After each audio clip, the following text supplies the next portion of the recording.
That'd be an interesting conversation to even put in your video. Why you have stove knobs on your controllers? Yeah. Why do you have stove knobs on your Atari paddle controller? It's this guy again. I was desperate. This guy again. Hey guys, my name is Rob Noire. Welcome back to another one of these setting up old console things. I'm back with Dave, the crazy guy who's got all this old stuff. So, the other week I did a vlog on how to do all this stuff, but I realized it wasn't like super helpful. It was more just craziness. So I'm like, why don't I actually just give a step-by-step on how to hook these up to make sure that you guys know how to do it if you want to, and get the same shitty RF signal that I get. Alright guys, so the first thing you gotta do is you gotta get an old-ass VCR. I know you might be looking at this and being like, what the fuck's a VCR? You know, it's this thing from the 90s that people used to put things in. And that one's not that old-ass. No? It's not old?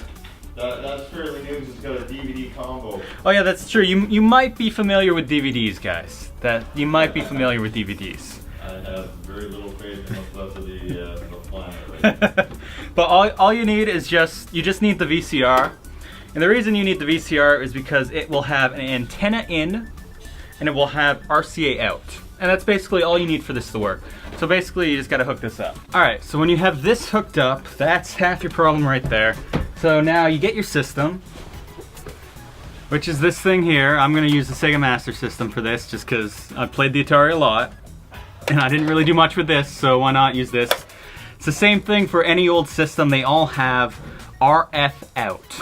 That's what you need here. The Master System also has AV out, but I'm basically showing you how to do it with RF because that applies to pretty much all the old systems.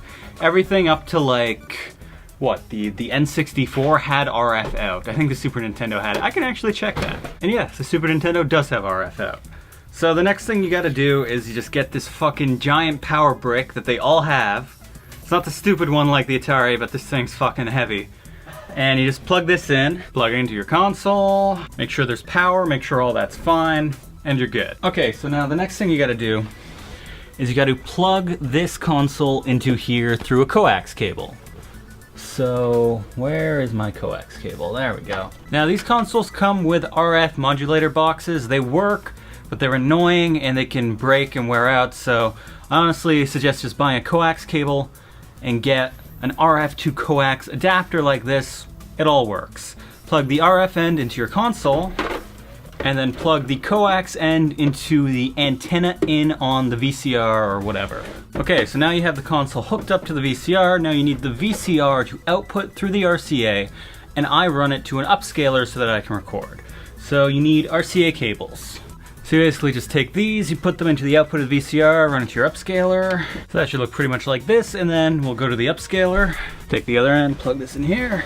It doesn't matter if you have a 3-pronged RCA cable, if you have a 2-pronged, doesn't matter. The extra prong is just for the audio, and these, it's going over one channel anyway, so it doesn't make any difference. And so if I've done this properly, I guess I haven't. Nope. Could actually be my RCA cables. Okay, so let's try that again. I switched the RCA cables, hoping that might help. And...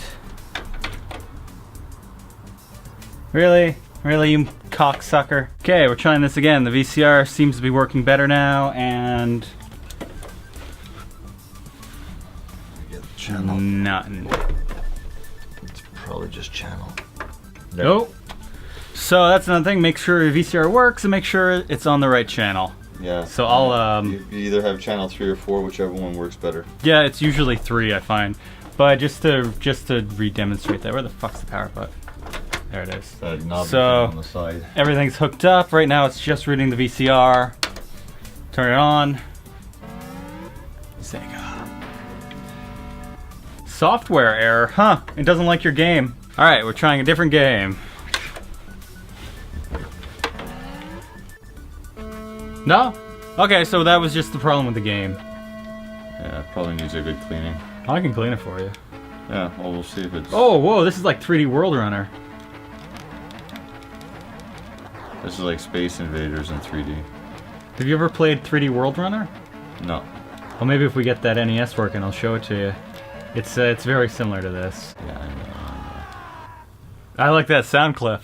Alright guys, so that's basically all there is to it. You gotta Hook this RF out, use an adapter because you don't want to rely on an RF box, plug it into the antenna in, RCA out to an upscaler, upscale to your capture card, and boom, you're capturing. Or just upscale it to your TV to play in HD. And you're dead.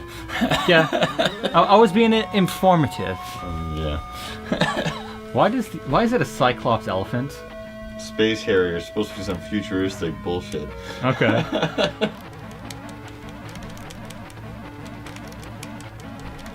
Alright guys, so that's pretty much it. I'm kicking ass here. I'm totally not dying. Yeah, That's not a thing that's happening at all. And yeah guys, thanks a lot for watching. I hope you enjoyed, and as always, I will see you in the next one. This shit, don't care. Make it a blooper reel for this shit. Oh, it'll just all be one blooper reel of the video, Oh, more or less. awesome. That I've already covered, but in a new way, and that would be N64 controllers, specifically broken ones. So the last Can I Fix It